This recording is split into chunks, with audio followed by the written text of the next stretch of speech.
땅끝에서 드리는 하늘의 문을 여는 아침 마지막 날 여섯째 시간에 오신 여러분을 진심으로 환영하고 축복합니다. 이 시간을 통해서 하늘의 열린 문을 통해서 천국을 경험하고 또 경험된 천국으로 오늘 하루를 천국의 소망, 천국의 기쁨, 또 천국의 능력으로 살아가는 은혜가 사랑하는 모든 주의 성도님들 가운데 임하기를 예수님의 이름으로 축복합니다. 오늘은 전 니카라가 선교사님이셨고 지금 웨스체스터 연합교회 담임 목사님으로 계신 정구 목사님께서 마태복음 13장의 말씀으로 저희들 가운데에 하나님의 말씀을 증거해 주시겠습니다. 사랑하는 하포드 제일장로교회 성도 여러분, 주님의 사랑으로 평강을 전합니다. 오늘 본문 말씀은 마태복음 13장의 비유 중에 포함되어져 있는 7개의 비유 중에서 마지막 비유가 되어집니다. 흔히 물고기 비유 또는 그물의 비유라고 하죠. 이 비유는 이렇게 시작합니다. 47절과 48절의 말씀입니다. 또 천국은 마치 바다에 치고 각종 물고기를 모으는 그물과 같으니 그물에 가득함에 물가로 끌어내어 앉아서 좋은 것은 그릇에 담고 못된 것은 내버리느니라. 그물을 끌어 올린 후에 물고기를 분리할 것이다 라고 말씀하십니다. 심판의 분리를 말씀하시는 것이죠. 그 다음에 아기는 어떤 심판을 받게 될 것인지에 대해서 말씀하고 있습니다. 49절과 50절의 말씀입니다. 심판에 대한 말씀이죠. 세상 끝에도 이러하리니 천사들이 와서 의인 중에서 악인을 갈라내어 풀무불에 던져 넣으리니 거기서 울며 이를 갈미 있으리라. 세상이 끝나는 그때 반드시 이루어질 일이 하나 있는데 그것은 의인 중에서 악인을 갈라내는 심판이다라고 말씀하고 있습니다. 세상이라는 물속에서 살아갈 때는 각자 모습대로 편한 대로 좋은 대로 살아갑니다. 사실 무엇이 좋은지 무엇이 옳은 것인지 기준이 모호할 때도 있습니다. 물속에서 빠른 것이 좋은 건지 큰 것이 좋은 건지 잘생긴 것이 좋은 건지 아니면 색깔이 예쁜 것이 좋은 건지 무엇이 잘 사는 건지 애매모호합니다. 사실 인생이 그렇습니다. 어떻게 살아가는 것이 잘 살아가는 겁니까? 감히 누구의 기준을 대어서 판단하겠습니까? 그렇게 애매모호한 이유는 물고기가 살고 있는 그 물이 너무 지저분하고 혼탁해져 있기 때문입니다. 그리고 물결이 너무 출렁이기 때문입니다. 그렇기 때문에 그 안에 살고 있는 물고기를 구분하기가 정말 힘들죠. 그와 마찬가지로 세상의 기준과 잣대가 너무 혼탁하고 출렁거려서 우리의 눈으로는 의인과 악인을 구분하기가 정말 쉽지 않습니다. 그러나 이제 물에서 끄집어내어서 땅에 올려지게 되어지면 그 심판날에는 반드시 구분이 있고 그리고 거기에 마땅한 심판이 있으리라 라고 말씀하십니다. 오늘 말씀은 고기 잡는 그 어부 출신이 많은 예수님의 제자들에게 그들의 생활에 밀접한 그 고기 잡는 이야기로 천국을 설명해 주고 계시죠. 그 당시에는 두 종류의 그물이 있었다고 합니다. 한 사람이 던지는 투망식 그런 그물이 됩니다. 그리고 여러 사람이 동원되어야 하는 후레식 그물이 있습니다. 투망식 그물을 던지면은 우산같이 이렇게 둥글하게 퍼지면서 물에 가라앉습니다. 그리고 던져진 후에는 고기가 도망가기 전에 빨리 끌어올려야 합니다. 반면에 후레식 그물은 투망식의 그 손 그물보다 훨씬 큰 것이죠. 그래서 이 큰 그물을 두 척의 배가 한쪽씩을 잡고 천천히 끌어가면서 고기를 몰아서 잡는 방법이 됩니다. 이 후레식 그물은 넓은 곳에 있는 많은 고기를 대량으로 잡을 때 사용되어지는 전문인의 어업 방식이 되었죠. 그러니 이런 그물에는 여러 종류의 고기들이 한꺼번에 잡혀 올려옵니다. 그물이 크기 때문에 두 척의 배가 천천히 몰아가면서 그물을 올리는 것이죠. 이 비유에서 예수님께서는 빠르게 잡는 그 작은 투망식의 그물을 이야기하는 것이 아니라 큰 후레식 그물을 던졌다라고 헬라어 원어에 쓰여져 있습니다. 어부 출신 제자들은 쉽게 알아들었을 것입니다. 이 후레식 그물을 던진 후에 적당히 기다렸다가 때가 되면은 어부가 그물을 천천히 죄어 갑니다. 그물을 몰아서 올려지고 있는 동안에 물고기들은 잡힌지도 모르고 그냥 그 물에서 살고 있듯이 그냥 살다가 이제 때가 되어지면은 물고기들은 어부 손에 잡히게 되는 것이죠. 이것은 마치 이 땅의 역사와 인생의 모습을 보는 것과도 같습니다. 인생은 시간의 그물 안에 걸려 있지만 아직 물이 있기 때문에 자기 마음대로 헤엄치고 돌아다니는 그런 물고기와 같다 하겠습니다. 그러나 시간의 그물이 완전히 당겨져서 올려지는 그 날은 언젠가는 반드시 오는 것이죠. 시간을 끌어올리는 분이 있습니다. 역사란 시간의 주인 되시는 하나님에 의해서 통치되고 죄어집니다. 그 역사 속에 있는 인생도 마찬가지로 하나님의 주권 안에 있는 것입니다. 하나님이 끌어올리시는 시간의 그물에 의해서 움직일 수밖에 없는 존재인 것이죠.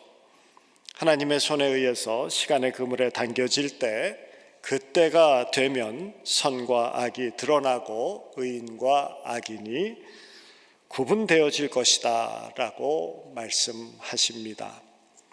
인생은 모래시계가 아니다라고 하죠. 모래시계는 일정한 양의 모래가 정한 시간에 빠져나가게 되면서 시간을 알려주는 그런 물건입니다. 그런데 모래시계는 일정한 시간이 다 지나서 모래가 다 빠져나가면은 다시 뒤집어 놓으면은 또 시간이 생기는 것이죠. 그러나 인생의 시계는 다시 돌려 놓을 수 있는 방법이 없습니다. 인생의 시계는 후레식 그물입니다. 어부가 끌어올리면은 다시 돌려 놓을 수 없습니다. 그리고 물에서 나왔을 때에는 좋은 것인지 못한 것인지 구분하는 심판의 분별만 남게 됩니다. 48절의 말씀입니다. 그물에 가득함에 물가로 끌어내고 앉아서 좋은 것은 그릇에 담고 못된 것은 내어 버리느니라. 심판의 때를 말씀하십니다. 그냥 살다가 죽으면 끝나는 것이 아니다라고 말씀하십니다. 인생은 그렇게 대충 살 수 있는 것이 아니다라고 경고하십니다. 사랑하는 성도 여러분, 오늘 말씀에서 두 가지를 기억하기 바랍니다. 그물은 당겨지고 있다. 인생에는 마지막 날이 반드시 온다라는 것입니다. 그리고 그때가 되면 반드시 심판이 있을 것이다 라는 것이죠. 어느덧 2021년을 맞이했습니다. 시간의 그물이 한 번 더 당겨졌습니다. 누가 말했습니까? 회고 없는 인생은 있을지 몰라도 후회 없는 인생은 좀처럼 없다.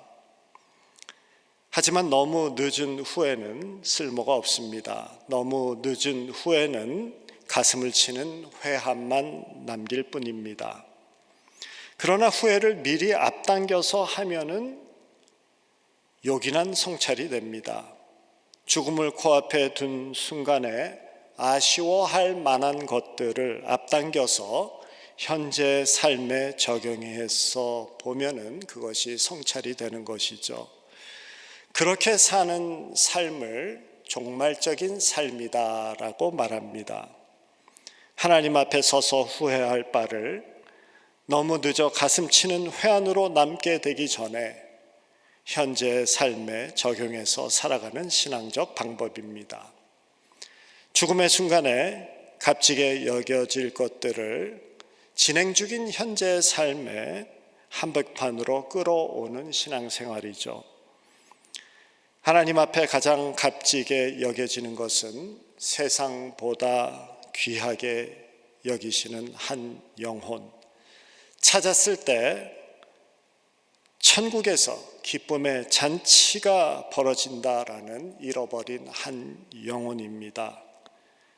하나님 앞에 서서 종말론적인 심령으로, 그리고 하나님의 기쁨이 되고자 하는 사랑하는 마음으로 한 영혼을 찾는 선교에 최선을 다하는 2021년 한 해가 되기를 주님의 이름으로 축원합니다.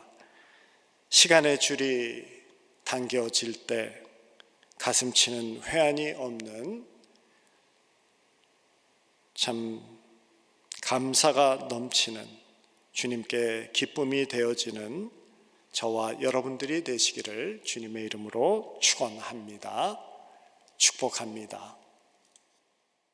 귀한 은혜의 말씀을 전해주신 목사님께 진심으로 감사의 말씀을 드립니다. 오늘 기도하실 때에는 목사님의 말씀처럼 2021년 우리 하트포드 제2장로교회가 영혼을 살리는 교회, 주의 복음을 증거하는 영광스러운 교회가 되게 해주십시오. 하트포드에서 땅끝까지 이 사명을 감당하는 신실한 교회가 되게 해달라고 같이 기도해 주시면 감사드리겠습니다. 내일 주일날 기쁜 얼굴로 다시 찾아뵙도록 하겠습니다.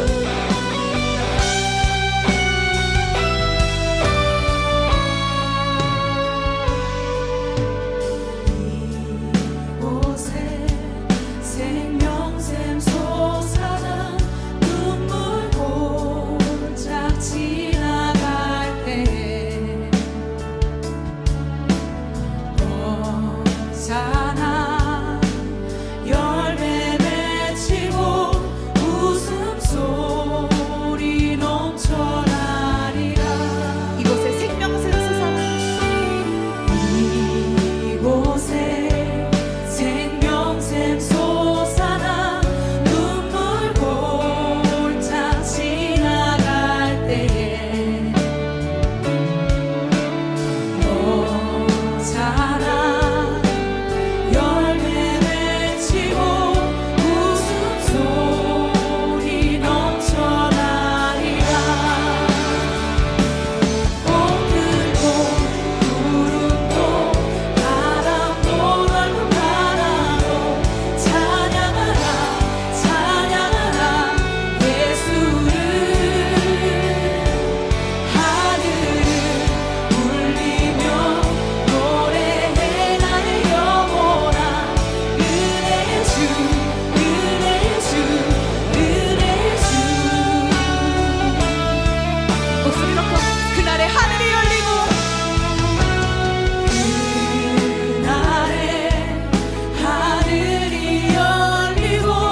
예수